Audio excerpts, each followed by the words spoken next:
પ્રધાનમંત્રી નરેન્દ્ર મોદીના 74મા જન્મદિવસ નિમિત્તે નમો ચિત્રોત્સવનું આયોજન કરાયું હતું। ગુજરાત રાજ્યના ગૃહમંત્રી હર્ષ સંઘવીના હસ્તે કરવામાં આવ્યું હતું। સાયન્સ સેન્ટર ખાતે 125 ચિત્રનું પ્રદર્શન કરવામાં આવ્યું હતું।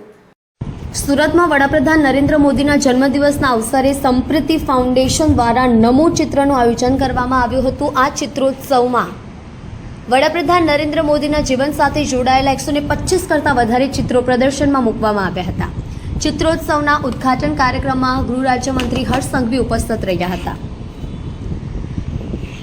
વડાપ્રધાન નરેન્દ્ર મોદીના જન્મદિવસના અવસર શહેરના અલગ અલગ જગ્યાઓ પર અલગ અલગ રીતે ઉજવણી કરવામાં આવી રહી છે, ત્યારે સંપ્રીતિ ફાઉન્ડેશન દ્વારા નમો ચિત્રોત્સવનું આયોજન કરવામાં આવ્યું હતું। આ ચિત્રોત્સવ અંતર્ગત વિશેષ ચિત્ર પ્રદર્શન યોજવામાં આવ્યું હતું।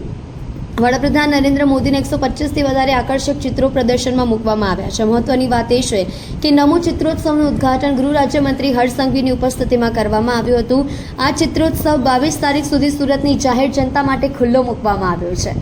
આ કાર્યક્રમમાં ઉપસ્થિત રહેલા ગૃહ રાજ્યમંત્રી હર્ષ સંઘવી દ્વારા જણાવવામાં આવ્યું છે કે ઘણા નેતાઓને આપણે જન્મદિવસ જોયા છે, નેતાઓના જન્મદિવસના મોટા હાર જોયા હશે, મોટી પાર્ટીઓ જોઈ હશે, પરંતુ હાલના પ્રધાનમંત્રી એક એવા નેતા છે જેમણે જન્મદિવસની પ્રત્યેક નાગરિક તેમજ તમામ વર્ગના લોકો ઉજવણી કરે છે। ઝારખંડમાં કાર્યક્રમ બાદ ગુજરાત સોમનાથ દાદાના દર્શન તેમણે કર્યા। ત્યારબાદ મોડી રાતે વડાપ્રધાન નરેન્દ્ર મોદી પરત ફર્યા, છતાં પણ વહેલી સવારથી તેઓ ફરીથી કામે લાગી ગયા। અમદાવાદમાં ગયા અને મેટ્રોના કામ કરનારા યુવકો સાથે તેમણે ચર્ચા કરી હતી।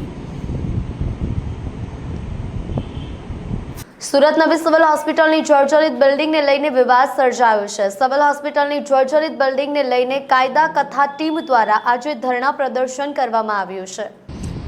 કાયદા કથાના મુખ્ય સંચાલક એવા શહેરના જાગૃત નાગરિક સંજય ઇઝાવા અને હિતેશ જસોલિયાની આગેવાનીમાં આજે નવી સિવિલ હોસ્પિટલ ખાતેના જર્જરિત ઇમારતો સામે એક દિવસીય ધરણાનું આયોજન કરવામાં આવ્યું છે। તારીખ 3/7/2024ના રોજ ન્યૂ સિવિલ હોસ્પિટલ ખાતે કાયદા કથા ટીમ દ્વારા લેવામાં આવેલ મુલાકાત દરમિયાન સિવિલ હોસ્પિટલમાં કેમ્પસમાં હયાત ઇમારતો પૈકી ઘણી એવી ઇમારતોની હાલત હાલ ખંડેર જર્જરિત દેખાઈ આવે છે। કાયદા કથા ટીમ દ્વારા લેવામાં આવેલા વિડીયોને આધારે 9/7/2024ના રોજ આ જર્જરિત ઇમારત ખાલી કરવા અંગે સંબંધિત અધિકારીઓને લીગલ નોટિસ પાઠવીને તાત્કાલિક કાર્યવાહીની માંગ કરવામાં આવી હતી। 15/7/2024ના રોજ જવાબદાર અધિકારીઓ દ્વારા કરેલ મીટિંગનું મૂળ હેતુ સમાચાર પત્ર મુજબ દિન 60માં આ તમામ જર્જરિત ઇમારતો ખાલી કરવા અંગે નક્કી થયું છે, જે સમય મર્યાદા અંદાજે 17/9/2024ના રોજ પૂર્ણ થતું હોય ત્યાર પહેલા તમામ જર્જરિત ઇમારતો ખાલી કરવા અંગે યોગ્ય કાર્યવાહી જવાબદાર અધિકારીઓ દ્વારા કરવામાં આવશે તેવી આશાથી આ તારીખ યાદ રહે તે માટે કાયદા કથા ટીમ દ્વારા એક કાઉન્ટડાઉન શરૂ કરવામાં આવેલ છે, જેનું સમાપ્ત ગઈકાલે પૂર્ણ થઈ ગયું છે।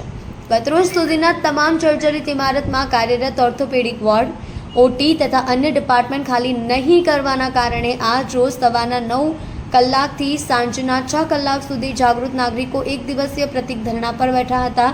હડતાલ પછી પણ જો તંત્રની આંખ ન ખોલે તો સમગ્ર મામલો મધ્ય વર્ગના નાગરિકના ન્યાયના હિતમાં ઉચ્ચ ન્યાયાલય સુધી લઈ જવામાં આવશે તેવું સૂચન પણ જાગૃત નાગરિકો દ્વારા કરવામાં આવ્યું છે। કાયદા કથા ટીમ દ્વારા આજે એક પ્રતિક ધરણાનું આયોજન કર્યું છે, કારણ કે એટલા માટે કરવું પડ્યું છે, આ જે ખંડેર બિલ્ડિંગ છે છેલ્લા 9 વર્ષથી ખંડેર તરીકે જાહેર થઈ ગયેલું હોવા છતાં આજ દિન સુધી એની અંદર ખાલી મરામત સિવાય બીજું કોઈ કામગીરી કરતા નથી, કારણ કે આ બિલ્ડિંગ ચાલે એવું પરિસ્થિતિમાં નથી। આ બિલ્ડિંગ ગમે ત્યારે પડી જવાની સંભાવના છે, ટેકા મારીને એને સપોર્ટ કરી રાખે છે। તો આવા સંજોગોમાં આ બિલ્ડિંગ જલ્દી તકે ખાલી કરે એના માટે અમે અમારું ટીમ દ્વારા આવેદનપત્ર આપવામાં આવ્યું છે અને વકીલ નોટિસ પણ આપીને એની અંદર માંગણી કરવામાં આવેલું છે। વારંવાર આરટીઆઈ કરીને માહિતી માંગીએ છીએ, છતાં આ તંત્રનું પેટનું પાણી નથી હલતું, એટલા માટે આજે આ ધરણા પર બેસવામાં આવેલું છે। એક દિવસીય ધરણા છે, જો આનાથી કામ ના ચાલે તો ઉગ્ર આંદોલન કરવાનું પણ અમારી ચીમકી છે, કારણ કે આ ગરીબ દર્દીઓ એના માટેનો સવાલ છે, એના માટે કોઈ અવાજ નથી ઉઠાવતું।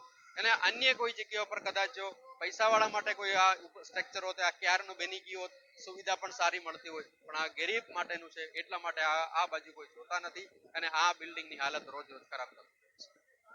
સુરતના લીંબાયત મીઠીખાડી વિસ્તારમાં અસામાજિક તત્વો બેફામ થયા છે. પોલીસના ડર વિના લાકડાના ફટકા વડે માર મારી રહ્યા હોવાનો વિડીયો સોશિયલ મીડિયામાં વાયરલ થયો છે.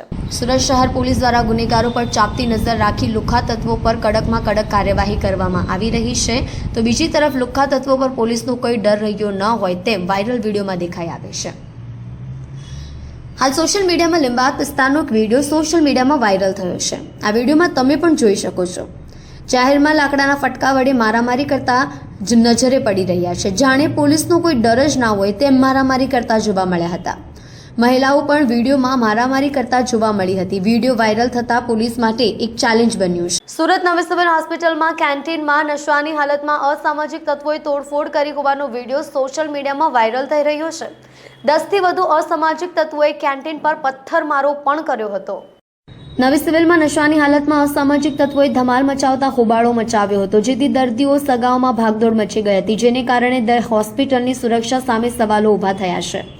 પ્રાપ્ત માહિતી અનુસાર દર વર્ષની જેમ આ વર્ષે પણ નવી સિવિલ હોસ્પિટલમાં ગણેશજીની સ્થાપના કરવામાં આવી હતી. આ સમયે નવી સિવિલ હોસ્પિટલમાં અલગ અલગ 4 વોર્ડમાં ગણેશજીની સ્થાપના કરાઈ હતી. આજે વિસર્જનના દિવસે સ્ટાફ દ્વારા વોર્ડની બહાર જ ટબમાં બાપ્પાની પ્રતિમાનું વિસર્જન કરી વિદાય આપવામાં આવી હતી.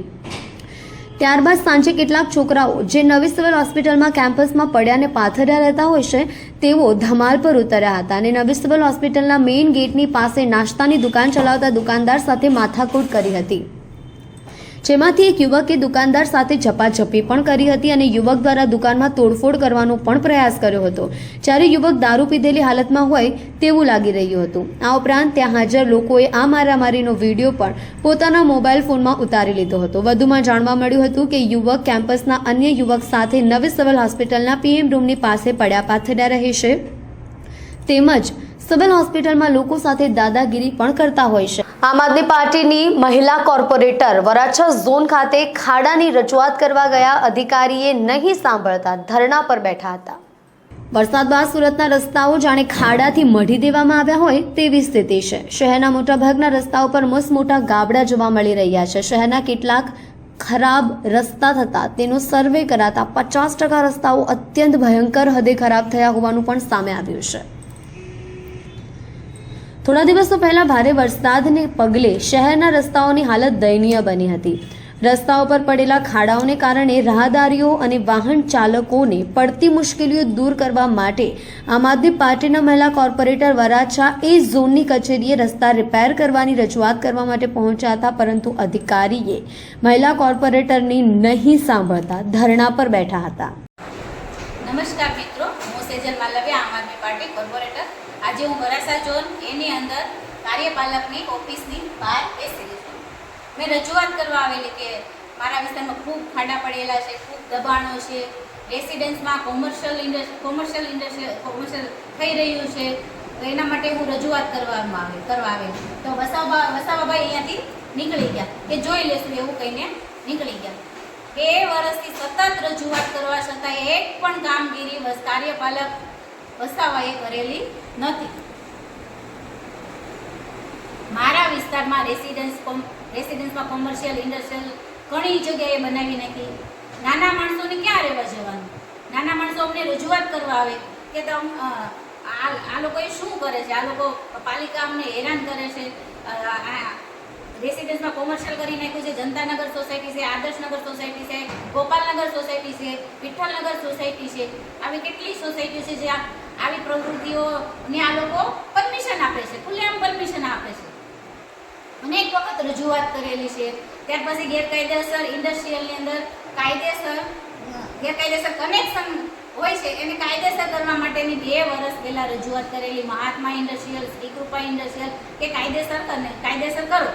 કારણ કે તાપીની અંદર જ્યારે પૂર આવે છે ત્યારે આખા સુરતની અંદર ડૂબાડે છે. આવા ગેરકાયદેસર કનેક્શનોના લીધે વધારે તકલીફ થાય છે લોકોને, ત્યારે ખૂબ તકલીફ થાય છે, લોકોના જીવ પણ જાય છે. તો એની રજૂઆત હતી કે તમે આખા વર્ષની અંદર તમે કામગીરી નથી કરતા, જ્યારે પૂર આવે છે ત્યારે તમે દોડવા મળો છો. કાયદેસર કનેક્શન કરાવડાવો એના માટે રજૂઆત કરવા આવેલી. ત્યાર પછી મારા વોર્ડની અંદર ખૂબ લારીઓનું દબાણ છે. ઝડફિયા સર્કલ, ભક્તિનગર સોસાયટી, ત્યાર પછી આપણે રચના સર્કલ, વડવાળા સર્કલ, ત્યાં ગાડીઓનું ખૂબ દબાણ છે. એ લોકો ફક્ત ને ફક્ત ત્યાં કોને ખબર દબાણ વિભાગ શું કરે છે. વસાવાભાઈ એક પણ કામગીરી નથી કરતા. અનેક વખત રજૂઆત કરી, અનેક વખત લેટરો આપેલા છે, એક પણ કામગીરી નથી કરી. ઝીરો કામગીરી છે વસાવાભાઈની, ઝીરો કામગીરી છે. મારા વોર્ડની અંદર એક ખાડા બાબતે લગભગ અમારે 10-20 વખત ફોન કરવો પડે કે અહીંયા ખાડો છે, અહીંયા ખાડો છે. 20 વખત ફોન કરો તોય નથી પૂરાતા ખાડા. હું અહીંયા કમિશનરને કહેવા માંગુ છું કે અહીંયા બહાર બેસી છું કે મારા વિસ્તારમાં જે વડવાળા સર્કલ ખૂબ મોટા ખાડા છે એ મૂળવામાં આવે. મમતા પાર્ક 3ના ગેટની સામે જે ખાડાઓ પડેલા છે એ પેચઅપ કરવામાં આવે અને સાઈનાથવાળા રોડે જે ખાડા છે એ પેચઅપ કરવામાં આવે. ત્યાં સુરતના લીંબાયત વિસ્તારમાં મટન વેચતા પરિવારના ઇસમો દ્વારા નજીવી બાબતે ટપોરી તત્વોનો યુવક પર જીવલેણ હુમલો કર્યો હતો. ઇજાગ્રસ્ત હાલતમાં યુવકને હોસ્પિટલમાં ખસેડાયો. પરિવારે ગંભીર આરોપ લગાડ્યો છે. સુરતના લીંબાયત વિસ્તાર જ્યાં તમામ ધર્મના લોકો વસતા હોય છે, સાથે સાથે ગીચ વસ્તી ધરાવતો વિસ્તાર છે, જેને કારણે વારે ઘડીએ નાની નાની બાબતોમાં ઝઘડાઓનું સ્વરૂપ ધારણ કરી લેતા હોવાની ઘટનાઓ પ્રકાશમાં આવતી હોય છે. ફરી એકવાર યુવક પર જીવલેણ હુમલો કરાયો હોવાની ઘટના સામે આવી છે. લીંબાયત વિસ્તારમાં રહેતા પરિવારને તેમની જ ગલીમાં રહેતા અને મટન વેચતા પરિવારના ઇસમો દ્વારા નજીવી બાબતે ટપોરી તત્વોનો યુવક ઉપર જીવલેણ હુમલો. ઇજાગ્રસ્ત હાલતમાં યુવકને હોસ્પિટલમાં ખસેડાયો. પરિવારે ગંભીર આક્ષેપ લગાડ્યા છે. क्या परेशानी है? इनकी हमको बहुत तकलीफ है. ये गोश्त काटते हैं, रात भर परेशान करते हैं, बच्चे बोलने आते तो बच्चों को डायरेक्ट धमकी भरते हैं कि जैसा जानवर चिल्ते वैसा उस तरह से तेको भी चिल डालेंगे, हमारे मीटर में बोलने का नहीं. तो वैसा लिए न ऊपर से बुढ़ी ने ईंट फेंक के मारी. उसके बाद छोकरे निकले 10 छोकरे और डायरेक्ट गेटी को फटके से मारना चालू करे और उन्होंने उनके हाथ से मारे और कह रहे कि नहीं तुमने मारे बोले.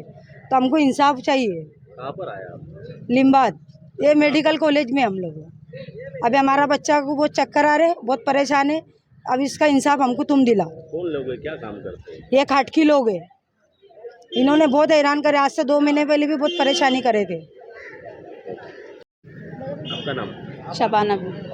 क्या हुआ आपके लड़के? वो खटके लोगों ने मारे. वो गोश्त काटते, रात में तकलीफ देते, बहुत जैसा आवाज़ें आती. और मेरे छोकरे ने बोला तो ये लोग ने 8-10 झन्ने मार लिए और सर में फटके मार लिए. अब वो बहुत इसमें वो होश में नहीं है. कितने लोग थे मारने में? 10-12 जन थे. कैसा डर लगता है तुम्हारे? हमको तो तुम्हें कैसा डर लगता है? डर लगती है ना बहुत. क्या बोलना चाहते हो? हमको इंसाफ चाहिए. સુરતના ડિંડોલીમાં એક એડવોકેટ પોતાની કારમાં મિત્રો સાથે બેઠા હતા, ત્યારે ડિંડોલી પીઆઈ ત્યાં આવીને કંઈ પણ પૂછ્યા વગર સીધા લાત મારવા લાગ્યા હતા અને એટ્રોસિટી થાય તેવા ખરાબ શબ્દો બોલ્યા હતા, જેથી હાઈકોર્ટમાં અરજી કરવામાં આવી હતી. હાઈકોર્ટે કોઈ ગુના વગર નિર્દોષ વ્યક્તિને લાત મારનારા પીઆઈને 3 લાખનો દંડ ફટકાર્યો છે. કોર્ટે એવી પણ ટકોર કરી હતી કે ખોટી રીતે લોકોને એક લાત મારવી એ કેટલી મોંઘી છે, તે પીઆઈને આજીવન થાળ રહેવો જોઈએ. ભવિષ્યમાં પણ તેને કોઈ માણસ પર હાથ કે પગ ઉપાડતા લાતના દંડ યાદ રહેશે. પોલીસ ભલે દબાણમાં કામ કરે છે, પરંતુ તેનો મતલબ સત્તાનો દુરુપયોગ કરવાની છૂટ નથી. પીઆઈએ ન્યાયતંત્ર વિશે જાહેરમાં અશોભનીય શબ્દો કહ્યા હોવાની રજૂઆત થતાં કોર્ટે ટકોર કરી હતી. આવા પીઆઈ સામે સરકાર પગલાં કેમ લેતી નથી? જસ્ટિસ નિઝર દેસાઈએ ચાલુ સુનાવણી દરમિયાન ઉચ્ચ પોલીસ અધિકારી પાસે 11 સામે શું પગલાં લેશો તેની સૂચના મંગાવી હતી. ફરિયાદી એડવોકેટ હાઈકોર્ટમાં બનાવની રાત્રે ઘટના સ્થળના ફૂટેજ બતાવ્યા હતા, જે જોઈને હાઈકોર્ટે પીઆઈનો ઝઘડો ઉધડો લેતા તેવી ટકોર કરી હતી કે તમે હીરો બનીને ફરો છો એટલે શું ગમે તે વ્યક્તિને કોઈ ગુના વગર મારવાના? પૂછ્યા વગર કોઈને લાત કેવી રીતે મારી શકાય? જો પોલીસના આવા દમનને અત્યારે રોકવામાં ન આવે તો કાલે પોલીસ મને પણ કારણ વગર લાત મારી શકે છે. કોઈ સાચો આરોપી હોય તો તેને પણ પૂછ્યા વગર લાત મારી શકાય નહીં.